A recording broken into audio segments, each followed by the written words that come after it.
మీకేమైనా love stories ఉన్నాయా? ఓ ఎందుకు లేదండి, అందరి లైఫ్లో ఉన్నట్టే నా లైఫ్లో కూడా ఒక లవ్ స్టోరీ ఉంది. నేచర్ అంటే చాలా ఇష్టం, అందుకే లాంగ్ రైడ్స్ ఎక్కువగా చుట్టేస్తా. అలా ఒక రైడ్ నా లైఫ్లో ఎప్పటికీ మర్చిపోలేని స్వీట్ మెమొరీ.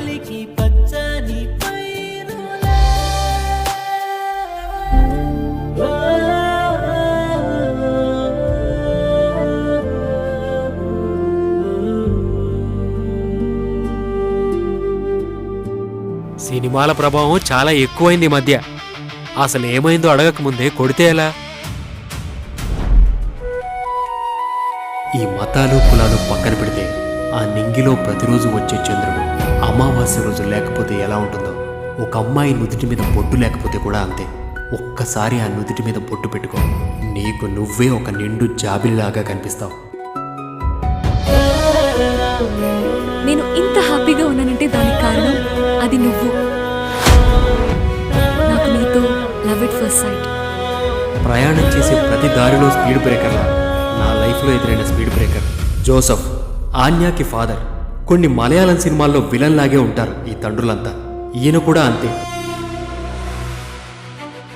నువ్వు ఒక హిందూ, తను ఒక క్రిస్టియన్, ఎలా మ్యాచ్ అవుతుంది అనుకున్నావు? మతాలు చూసి ప్రేమించడం నాకు తెలీదు. నా దృష్టిలో అన్ని మతాలు ఒక్కటే.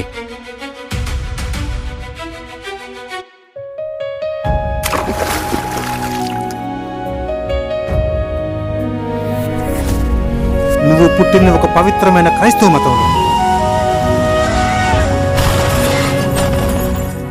వాడొక హిందువు. How do you made for each other? ఇలా మతం మత్తులో ఎంతకాలం ఉంటారు?